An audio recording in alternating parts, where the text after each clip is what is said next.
कोण कसं ते एकजीव होत आहे, जे मम्मी करत आहे बघा.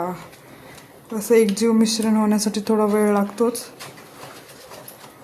बट ते प्रॉपर एकदम असं व्यवस्थित झालं पाहिजे, जेणेकरून ती खांडवी कधी आपली खराब होत नसती. एकजीव झालं तर ते व्यवस्थित होतं ना.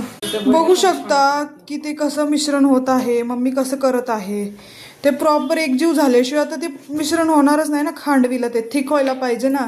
जेव्हा आपण ते थाळ्याला प्लेट्सला थोडं ऑइल लावून ते मिक्स करणार, तोपर्यंत ते तसंच होत राहणार ना, जोपर्यंत प्रॉपर झाल्याशिवाय. आणि हे थिकनेस झालेलं आहे, बघू शकता.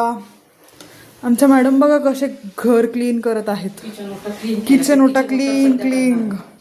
आज ती बघा कशी ऑलमोस्ट आपलं प्रिपरेशन चालू आहे, बघू शकता आहे. लाईक करा, शेअर करा, सबस्क्राईब करायला विसरू नये. लाईक करा, शेअर करा आणि सबस्क्राईब करायला विसरू नये.